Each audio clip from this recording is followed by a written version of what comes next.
So, you're very welcome to our latest episode of our Scéalta podcast series. I'm very happy to be here with our ambassador, Michelle Winthrop. Thanks very much for having us in today, Michelle. You're very welcome. Our Scéalta series is all about meeting people in the community who have been here for a couple of months to a couple of years, to any story of significance or anything of interest which we are really uncovering. There are many interesting and amazing people who have passed through here.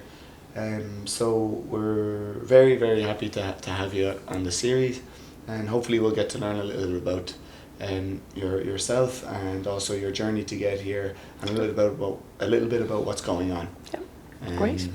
You're very welcome. To the residents. Yes. What's it like living here? Oh, I mean, I think the shock has worn off of living in a big fabulous house. I think we probably spent the first 3 months just going around switching off and on lights and kind of going, wow. But after a while it just becomes normal. We're actually trying to look for a house in Dublin at the moment, so in a couple of weeks' time I'll be traipsing around horrible little hovels in Dublin, overpriced little hovels in Ireland, thinking about my fabulous residence in Seoul, but there we are. Very good. And so coming here a couple of years ago now, what was that transition like, coming from, where were you before you came to Korea? What did you know about Korea? And you're 2 years in now, so you're on top of it, I assume? Sort of, yeah. We came from Limerick. We were in Limerick, and Limerick is about a city of about 160,000 people. And I always remember my predecessor talking about the village of Songbukdong, and it's nice to pop down to the village for a coffee. And so the first Saturday we walked down the hill to the village, and Songbukdong's about the same size as Limerick. And so that was a bit of a shock. It took a while to get our heads around the sheer scale of Seoul. And to be honest, I still sometimes go to corners of Seoul that I never knew existed, and I'm still reminded just how huge it is. So that took a while. I think there's no denying as well that when you arrive here first, it does feel terribly foreign. It's very foreign. All the signs are in Hangul, and a lot of people don't speak English, and all the systems are different. So I think it took us a little while to get used to that. But sure, after a while then it just becomes normal. And going home then is going to be a bit of a culture shock. The reverse culture shock thing is real. Yeah. Have you found any Korean traditions or customs that you've really grown to? I tell you, it's funny, one thing that I never would have said this before I came here, but there's something about the Korean sense of aesthetics that is mind-blowing, and we simply just don't have it in Ireland. And what I mean by that is, everywhere you look, everything is just so. Even the way people's little porches are outside their houses, right down to displays you see in hotels, the way art galleries are designed, the way people arrange their little gardens. There's a sense of perfectionism in the Korean psyche that can be a little maddening sometimes. But when it comes to making things look just so, it's really special. And in Ireland sometimes we can be a bit, sure, stick a few flowers in a vase, it'll be grand, stick them up on the table, it'll be lovely. Whereas, a Korean will spend hours making those flowers look just so. And I never thought I would appreciate something like that before, but now I really do. A lot of people passing, it's obviously strikingly very clean, but it's that extra layer that adds to significance. Exactly. Yeah. I tell you the thing I found tough though, and anybody who comes here, I think, experiences, especially from Ireland, is the old personal space thing. The old personal space thing is a real, in Ireland we're always about the sort of sorry, you go ahead, sorry. Oh, and if you bash against somebody's elbow, you're apologising in Ireland.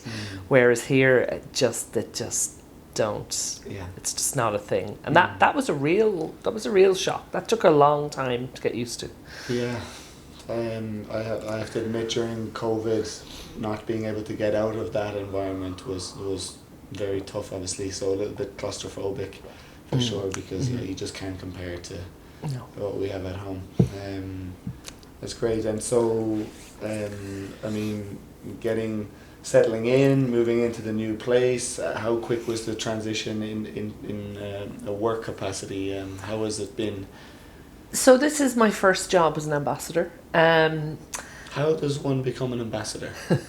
That's not a straightforward question. No, it is actually quite straightforward. So the simple route, the easy route, not easy, sorry, but the straightforward route is to join the Department of Foreign Affairs as the third secretary. We always have a third secretary in our embassy, and you do the exam and you do an interview and you get recruited if you're successful, and by doing so you effectively commit your life to a career in the Department of Foreign Affairs, and eventually you become an ambassador. Unless you fail to get promoted over a lifetime, which is unusual, like most people make it. So that's how probably 80% of my colleagues who are ambassadors have made it. I'm one of the unusual ones. When I graduated college and I started out in the world of work, I decided I wanted to work in development cooperation. So started out looking for jobs in aid agencies, ended up actually working for the British government for 11 years, and then went back to work for an aid agency, and I only joined the department 7 years ago. So I'm relatively new in the Department of Foreign Affairs. I'm a new diplomat. But I suppose what I brought to it was 20 odd years of working in challenging foreign places, trying to get stuff done in the most difficult of contexts, and just an interest in what's going on around me.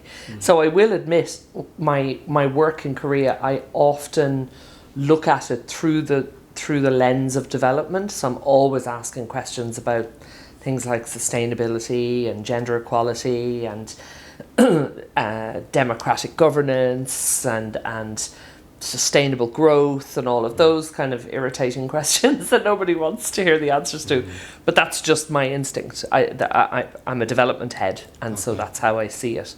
So yeah, it's been fascinating. And to look at Korea from that perspective and how Korea has gone from rags to riches is fascinating. I could look at it all day. Very good. And so what does a typical working day look like for you? How do you head down? Where's the office? What's a normal day, if there is one? There isn't one. That's probably the thing I love the most about this job, is that no 2 days are the same. Literally, no 2 days are the same. There are a couple of constants. I get picked up. That's one of the perks of being in this job. I get picked up in the car with the old flag. And I make it my business to travel around in the car with the flag.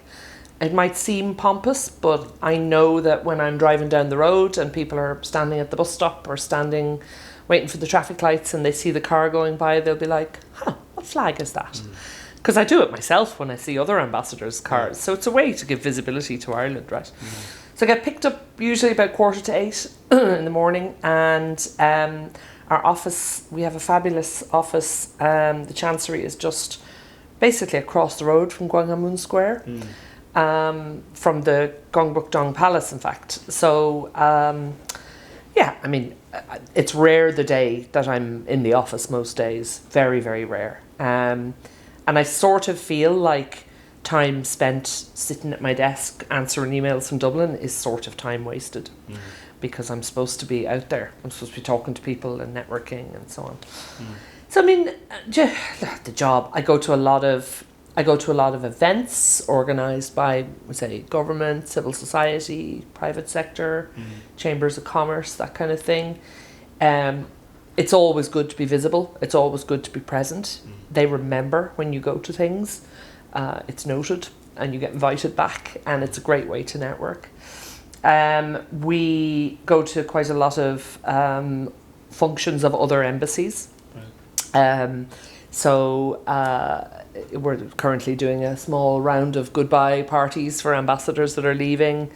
Last week I was at the Philippines National Day. Next week I'm going to an event organised by the Israeli Embassy. So there's always something other embassies are doing. And then I host quite a lot. I host here in the residence, whether that's dinners for visiting delegations from Ireland, or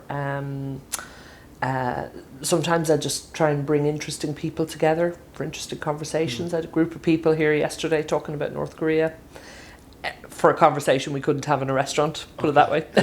Yeah. And so we use this house a lot. It's a busy old kitchen. It's a busy old space. Very good. So so now that you're a couple of years in, halfway through your tenure, almost, what sort of specific projects and initiatives have you been working on in those first couple of years? So the big thing that we had, of course, last year was the trade mission. That hoovered up probably about 5 months of my life. We had 3 ministers, the Taoiseach, and a delegation of about 100 people come from Ireland in November. You'll remember it well. It was a busy old week. But look, it was a fabulous opportunity for us to really raise the profile of Ireland everywhere, like with the major chaeballs, with academia, in the food sector, with the politicians. I mean, the Taoiseach met President Yoon, which was amazing. And importantly, I think also in the Irish media. So we had an Irish media pack travel with the Taoiseach. And it was just great to have Korea and your good self on the telly back home.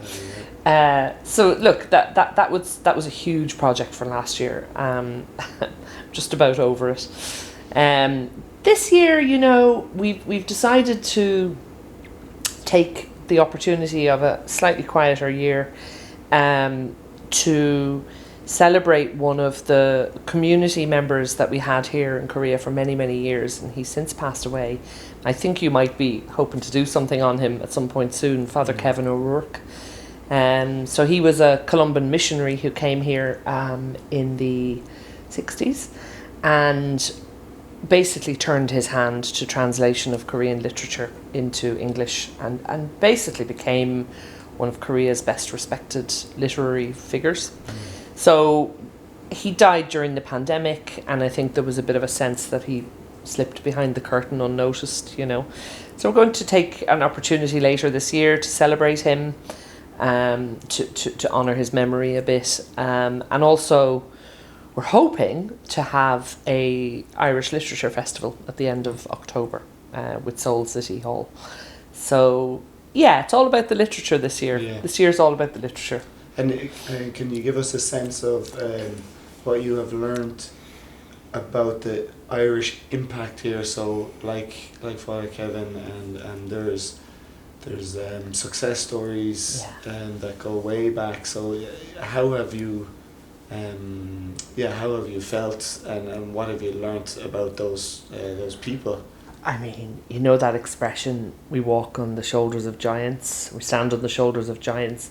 Those Columbans, it is difficult to exaggerate the impact they had on Korea. Whether it's Father PJ McGlinchey down in Jeju, basically transforming the agriculture systems of the island and helping them go from starving to a thriving part of Korea, to Sister Geraldine, and Father Noel, both of whom are down providing disability services in a context where there's not much. And then of course Father Kevin and all the work he did on literature. So the Columbans are so well respected here, that to not honour them and talk about them and raise awareness of their contribution would be stupid, really.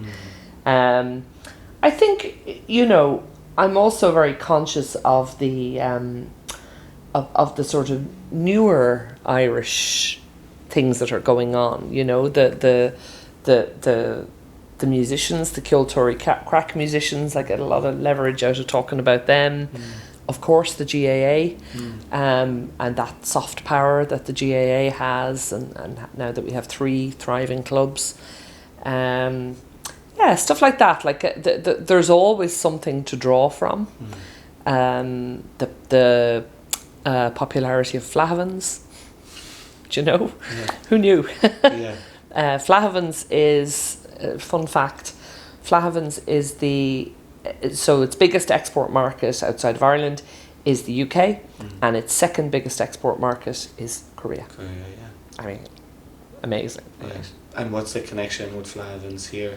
We've I've met Ginny a few times, but she's involved in many activities. Well, she has a few work strands, but she's basically the in-country representative for Flahavans. Yeah. And it's interesting because I think the appeal of Flahavans, of course, Koreans aren't big on breakfast, so they often eat Flahavans as a savoury dish, which is a bit odd to us. But look at, who cares? They're buying it, they're eating it.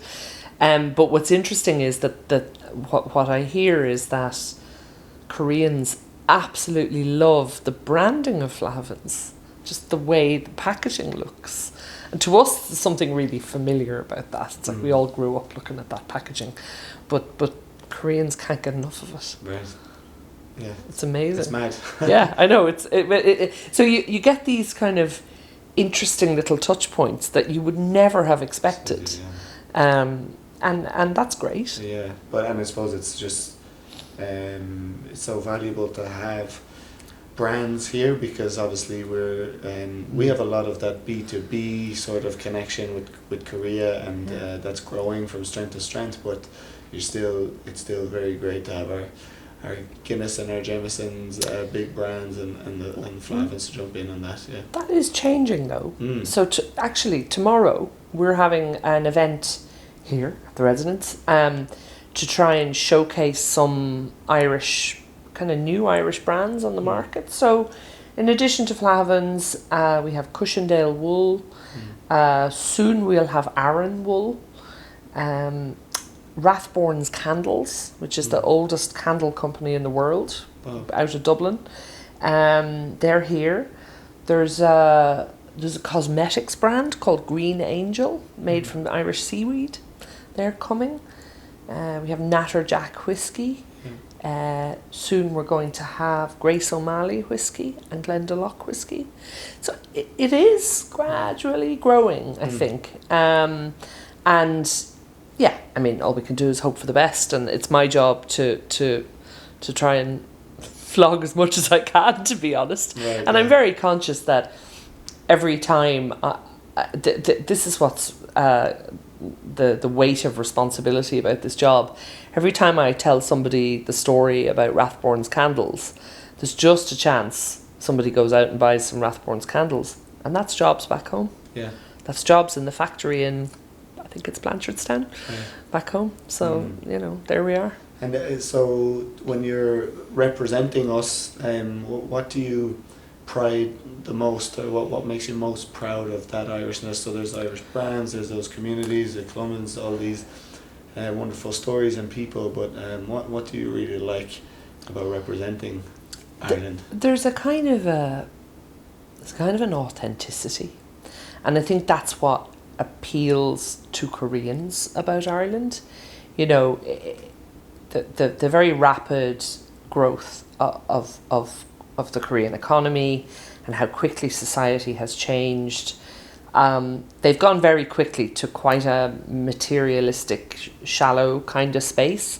And I think a lot of ordinary Korean people are craving something that's a little bit nostalgic, a little bit back to basics, a little bit authentic, a little bit real, that natural thing. And also the Irish psyche, which is, as you know, relatively relaxed, bit of fun, take each day as it comes. What I hear from Koreans who have visited Ireland or have engaged with Ireland is that means a lot to them in different ways, and how that manifests itself, whether it's religiously buying Flahavans or whether it's taking up Irish music or taking up Irish dancing, or whether it's going on a working holiday or any of it. It doesn't really matter how it manifests itself, but that authenticity, all I can try to do is represent that somehow. And whenever I meet people, sometimes it takes a minute to find out whether they're interested in music or in sport or in nature or in the story of our economy, or in the history, or in Joyce. Yeah. You know, but you always eventually find a touch point. Yeah, but there's very subtle but also very strong similarities between us. And what would you identify as those key ones? I think someday I'm going to write a book about this. Yeah. So it is on some level it's quite moving, and then on some level it's kind of hilarious. So we have a history of hunger and conflict and poverty, and we, you know, in Korea, you know, this standard question, have you eaten? Have you eaten? That goes back to a relatively recent history of hunger. And, you know, we often talk as Irish people about the impact that the famine had on our society, on our landscape, our towns and villages. So I think that shared understanding of what it means to have your ancestors actually starve to death is something that is quite powerful. I think it leads to a slight obsession with food. In not a bad way, actually, that we turn to food as a kind of a comfort, and there's an emotional connection to food that I think a lot of other countries don't have. We do have that old history of colonialism, and the complicated relationship between Korea and Japan is always compared to our relationship with the UK. There it is. There are many parallels there too. Let's face it, we have a divided landmass, and of course there are many differences between North Korea and Northern Ireland, of course, but just that sense that we are one people, and yet there's all this complexity that people from the outside don't always understand, and just the emotional impact of that, I think, is something that runs deep. I mean, on a superficial level, there are also many similarities. I always say that Irish people and Koreans are prone to sentimentality. Right. Let's face it. And also just the mad superstition. Like, I always have a bit of crack with Koreans about comparing and contrasting superstitions. We can't get enough of superstition. And then when I hear about Korean superstitions, I'm all like, oh, that's interesting. I'm like a hoarder of superstition. So yeah, no, we're perhaps a bit too fond of the drink, but sure, because there it is. Crack. And so what about those differences then? Because there's a lot of differences too. What have you picked up on, maybe things that we could learn from them and potentially integrate back home, or just in general, not a chance it would work in Ireland? We're not always the best with the old sense of urgency. You know, in Ireland, the sense of urgency is sometimes a little lacking.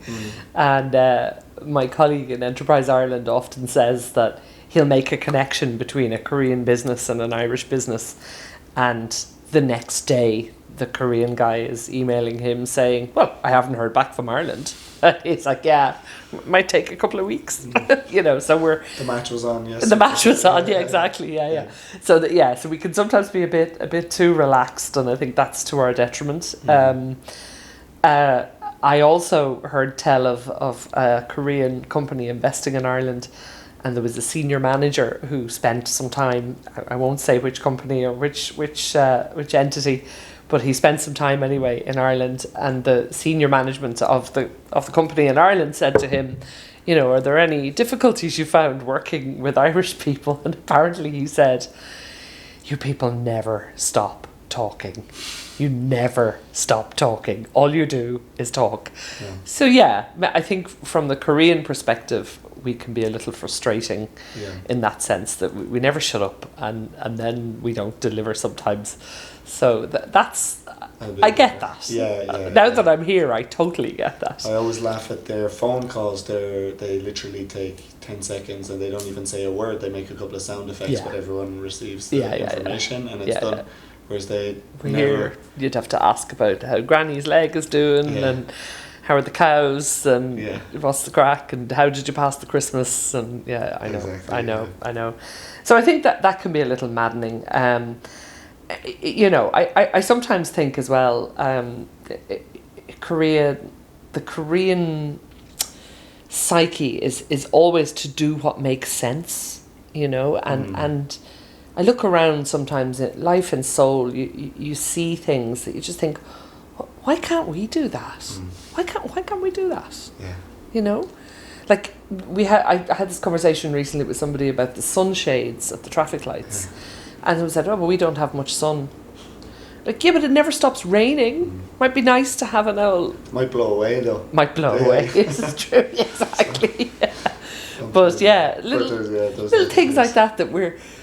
Sometimes I get visitors from Ireland just being a bit sort of, that wouldn't work at home. Yeah. Well, why? Why wouldn't it work at home? I often find that even the sinks here in the kitchen with just the tapping. But the dooper that comes out, I know, right? Just blew my mind when I first came here. Yeah. And the size of the sink, a lot easier. But stuff that just makes sense. Yeah. It's gas.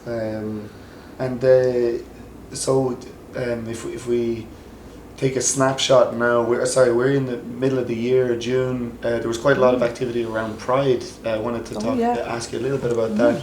You mentioned literature later in the year, and the couple of activities. But can you tell me a little bit about the activity? And there was a recent event and festival, and obviously you're an ally for the LGBTQ community.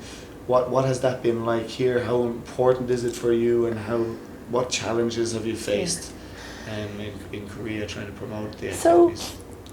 So the promotion of equal rights is actually a foreign policy priority. So it's yes, I am personally an ally, but if I wasn't an ally, too bad. I'd have to get on with it. It's something that we engage in. We are encouraged to engage in. And to be honest, like in most countries in the EU or whatever, it's hardly any point really, because it's fine. But here in Korea, it is still a challenge, and it's not up to us as diplomats to lecture the Korean government about what their equality legislation should look like, or whether they should have same-sex marriage. That's none of our business. But what we are able to do is to help break down some of the kind of stigmas in society. And here, there's still a lot of discrimination against LGBTQ communities. You hear some of the most awful things said about them. There's quite a lot of institutional discrimination as well. And so we like to use our soft power, I suppose, to try and normalise being gay, normalise being trans. It's fine. It's part of humanity now. And I think, for example, the Seoul Queer Culture Festival, just by being there, just by being visible, means a lot, because there's a lot of respectability attached to the role of being an ambassador. And I think some of those really conservative elements of society see prominent Western ambassadors coming out and kind of saying, this is okay. These people are just like you and me, and they deserve to be treated the same. So that, I've actually managed somehow to be away for the last few. So it was such a privilege recently to just march in that parade and be there and have my photo taken endless times.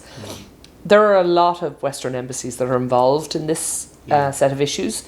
Canada are very strong on it. The UK are very strong, and plenty of others.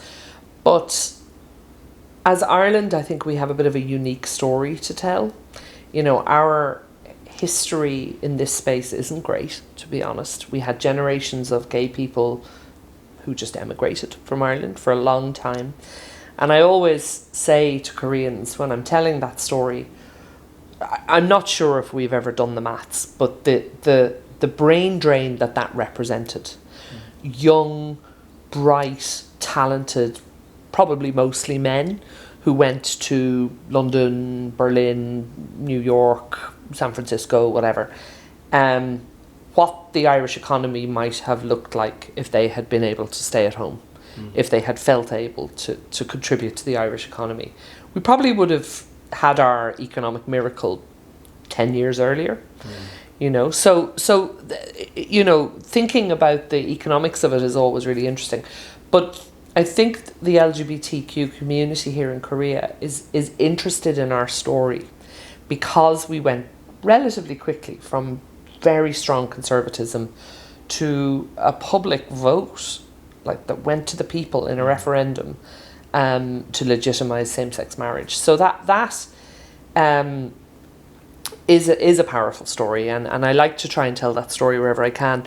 We're trying to look into ways that we can perhaps link up some of the marriage equality movement, the residual marriage equality movement in Ireland, with some of the organisations here, because they want to hear the story. They want to hear how they approached the legal advocacy, how they approached the kind of public awareness piece. And is there a sense across, well, from even your experience and also with the wider active other embassies, and that this situation is improving here, or it's stalled, or? It's hard to tell. I mean, as I understand it, this Seoul Queer Culture Festival was the biggest ever. Okay. And I have had a couple of who I would consider relatively conservative Koreans say to me since, gosh, that was big, wasn't it? Or that was amazing, wasn't it? So that's changing, I think. There was a lot of religious groups represented at the parade, so I was really pleased about that. That's, some of the root of the conservatism is religion, and particularly Christianity. So there were a lot of signs that said Jesus is okay with this, which made me laugh. A lot of praying, which is great.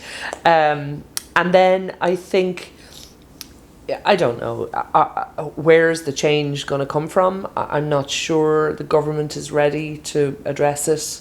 It's not a vote winner. The private sector maybe might start to understand that this is hindering the bottom line, to kind of keep a position of discrimination.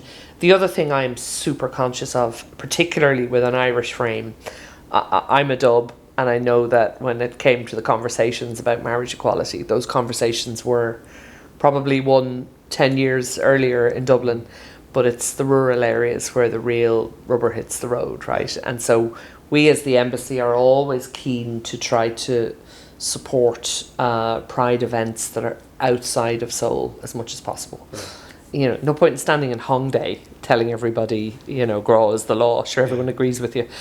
So we're gonna go to Daegu. There's one in Daegu, Jeju, one in Jeju later in the year, possibly Incheon as well. Okay. So getting out of the city is where the real conversations need to happen. Right. Okay. And when you talk about those different areas, can you give us a sense of even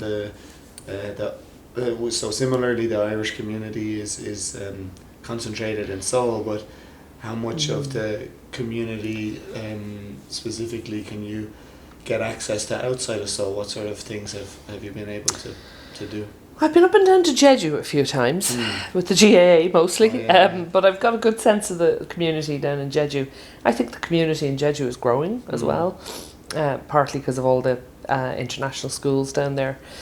On Friday I'm going to Busan. Oh, yes. Long overdue, going to hang out with the community down there. Incheon is on my list as well. I have to get to the problem with Incheon is I still see a lot of the people who come into Seoul, but I need to go and visit Incheon. Do you know, there are people scattered though around the rest of the country that I'm not sure I'll ever kind of understand properly, reach out to properly, and it's quite difficult actually. It's difficult to find those people. Yeah. And to kind of engage them, Why is it important for the Irish here to register on the embassy list? It is super important. Thank you. It is super important because, God forbid, if something awful were to happen in Korea, an earthquake, or, it's the worst case scenario, but an invasion from North Korea or something, we need to know Irish people are here. We need to know where they are. We need to know their phone numbers. We need to know their email addresses. When some awfulness happens, in any other country in the world, and everybody watches the RTE news and says, God, that's terrible, I wonder how many Irish people are there. And the newscaster says, it is estimated there are 200 people from Ireland in there. That's that register. That's how we know who's here. And of course, the first thing that happens when something awful happens somewhere in the world is Mammy gets on the phone to the Department of Foreign Affairs. And the first question we will ask is he registered? Is she registered? Do we know about them? You know? So it's really, if we ever had to get people out, God forbid, hopefully it will never happen.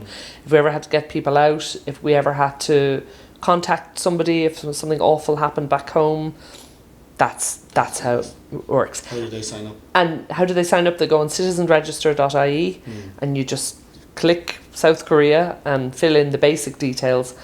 We do not use that information. We are bound by really strict GDPR rules. So that information just sits there. It just sits there. And the only use we would ever have for that information is if we thought you were in trouble and we were trying to contact you. And that is it. I know there have been some concerns in some corners around what's the government going to do with my data. Thing is, if we gave you a passport, we have your data anyway. Right, yeah. We have everything. We know everything about you. So by virtue of you having a passport, we know everything about you anyway. So that, as I said, that information just sits there, and it's there for, it's like your get out of jail card. Okay. That said, if you were not registered, we would still look after you. Of course we would. Yeah. It just makes it much harder to identify you. you, to contact you, and so on. Yeah, of course. And in terms of the community and an organisation like the IAK, what advice could you give ourselves in terms of the active community, but also those you mentioned? There's some people widespread around the country. It's not as easy to facilitate connecting them. However, we're keen to be connected in whatever way is possible. So how important is an organisation, a community organisation, be it the GA, the IAK, and why should people consider just being connected, not necessarily involved or doing things, just knowing what's going on and who's doing what? So I think the IAK has evolved a lot, partly thanks to yourself. You know, we all love the GAA, everybody loves the GAA. The thing is, everybody doesn't love the GAA, and if you're not interested in getting out and getting sweaty on a Gaelic football pitch, that should not exclude you. And so the IAK has done a great job in the last couple of years of being a little bit more diverse in the sorts of things that you do to appeal to people. There's a book club, there's music sessions, there's well-being activities, there are webinars for people around, breathing, all that kind of thing. So it's not just about the GAA. It's not just about drinking. It's not even about drinking. So we're trying to get the message out to people who aren't into the GAA or drinking, that they can get involved and that they can benefit from the IAK in lots of other ways.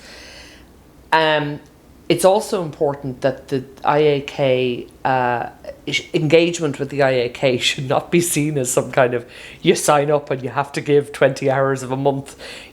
People just need to know it's there. Particularly as a young Irish person, when you come to Korea, as I said earlier, it can be a bit foreign. And many people end up in little apartments quite far out of the city. Many people who come here and end up in those circumstances do so because they want to, and that's fine. People maybe want to kind of disappear into Korean society. That's absolutely fine. But I think that there's hardly an Irish person who doesn't appreciate the occasional interaction. And just the way we are with each other. How's the crack? How did you pass the Christmas? That there is something soothing about that kind of interaction. And I really want particularly young, single Irish people who are here to know that they can drop in and out however they want, whenever they want. And if that's a webinar about mindfulness, great. If that's putting on the boots and playing a bit of Gaelic football, great. If that's the book club, great. But they need to know that that safety net is there. And the reason that's important is because, as you know, mental health services aren't great here. And we have a few safety nets, we say, lined up through the community. And it's only through having those touch points with the IAK and with the community will young people know that they can just kind of go, I'm not okay. And that's all that matters to me. I don't care if people make friends with other Irish people. That's not my job. But I need to be assured that people feel they have a safety net. Because when you're in a dark place here, it can be very dark. And it's very far away from home. Yeah. We obviously recently had a very successful Solace event. Yes. So that was great to kick that off, and hopefully it can grow from strength to strength. And like you said, it's just about making sure people know that there is a connection there for them, and it can be as little or as big as they want to connect to. Exactly. Yeah. Great. And so, like, now looking a little bit forward, it's half time. We'll call it. Time. So what's the pep talk at half time, and what's going to happen in the second half? What's going to happen in the second half? Yeah. What I suppose. What would you like to be in, or what sort of position would you like to be in leaving here? Be it successful, happy that you've done your job, or that you've left the jersey in a better place, as they say. Left the jersey in a better place. I mean, at this stage, it's about growing. You know, we've got all the bits and pieces in place, and the bits and pieces are all ticking along nicely. We need to just drive on, as you would say, and just kind of grow. We need to grow the profile of the consumer goods we're bringing in. We have beef. Beef is the big project for next year. Irish beef will be coming to Korea very soon. And now that we've gotten over the boring bits, now we have the fun stuff about marketing it and promoting it and so on. More beef, more consumer goods. The big project, I suppose, that we do really need to make progress on is getting more Korean students to Ireland. So the numbers there plummeted during the pandemic for obvious reasons, and we're trying to recover them, and they are steadily improving, but we need to increase that. I mean, and it's not about money. I mean, money helps too, but we feel the benefit of those educational exchanges with Korea. The Irish universities really want Korean students, almost more than any other. So we just need to... Why is that? Well, they're high performing. They're all jolly clever. Usually they're really well behaved. Usually they go on to be super successful. Maybe at the lectures. They actually turn up to the lectures, exactly, yeah. I think that's it, to be honest. And also it's a great way, as I understand it, for the Irish universities to foster connections with, say, the home universities of those students. 'Cause quite often they're postgrads, right? So they will have done their first degree in wherever, and then they'll go to somewhere in Ireland.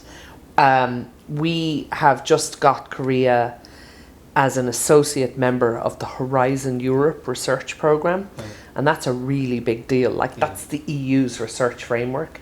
And what that does is it gives a green light for Irish universities to partner with Korean universities and access funding. So happy days. And all those touch points, you know, matter to each of the HEIs in Ireland. So, and also it's kind of a fun aspect. You know, a lot of Korean students want to go to Harvard or Cambridge or whatever because they are really prestigious, and that's fine. And we have our own prestigious universities too. But what we do really well is we give people good outcomes in terms of employability. So some of the former tech colleges around the country in Ireland have a phenomenal success rate in employability. And basically, young Koreans go there, study, and come back with the career fully cooked. So they're not coming back to Korea, trying to figure out how they're going to get into the graduate program of Samsung. They have their jobs, they have their careers, and that's a real selling point.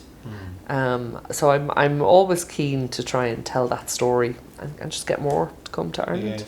So there's quite a good few tangible targets as such, or goals. We've spoken before about how, let's say, the community impact piece is difficult to measure. Yeah. But are there any very specific goals you want to have achieved before your tenure is up? The numbers of young Koreans who get in a plane, come to Ireland to study, that's a big one. That's a big one, yeah. That's a big one. That's quite clearly measured. Yeah. The working holiday programme, which is slightly different because it's not just about education, trying to get those numbers up. We expanded that last year as well. Still trying to drum up the uptake. Okay. So those are really clear. Kgs of beef sold is quite a clear KPI as well. So some of that's on my shoulders. Okay.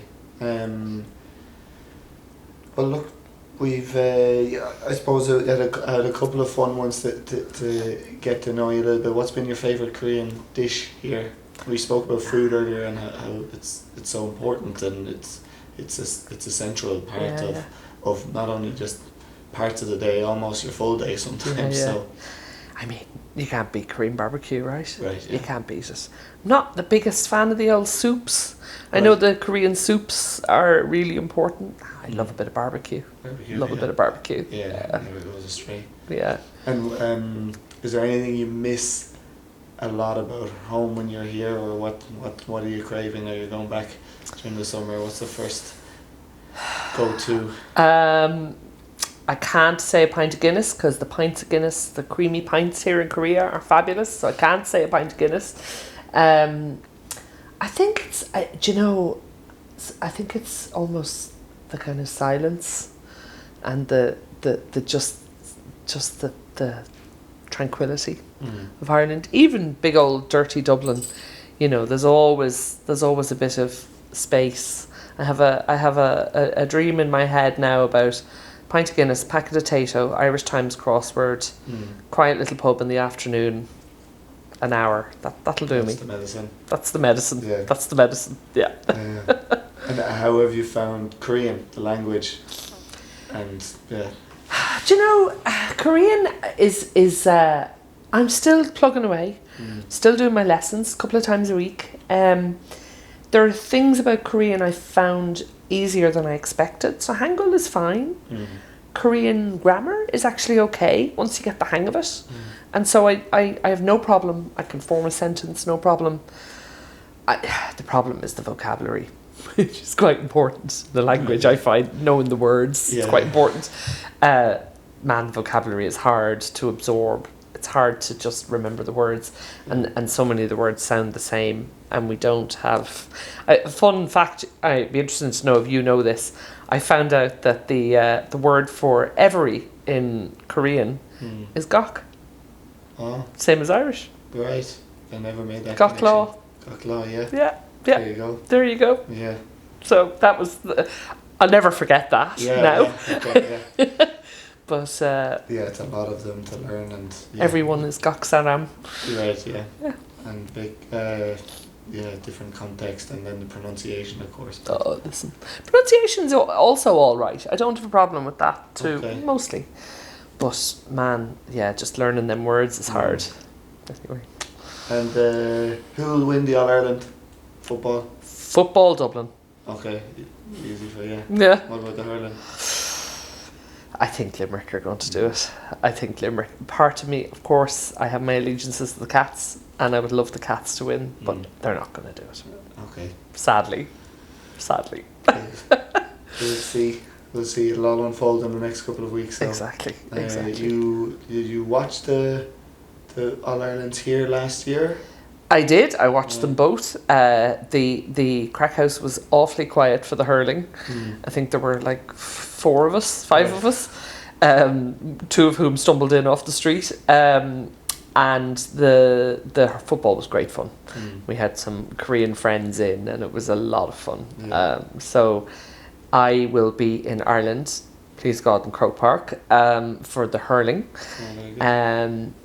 So you have to try and recruit people in now for the hurling this Yeah. year. You'll get the crowd in for the football, no Yeah. problem. But Good. Well, look, thanks very much. It's been a pleasure as always to good crack. to dig in a bit deeper. Good luck with everything. Enjoy your halftime break in Ireland in the summer, and we look forward to driving on after that. And Exactly, lots to do. lots to do. Lots done, lots to do. Huh? Exactly. Yeah, we'll keep the flag flying. So Great. thank you very much. Thank you, Kev. Thanks. Yeah, and we'll see you for the next episode of Scéalta with surprise guest. We won't announce it right now.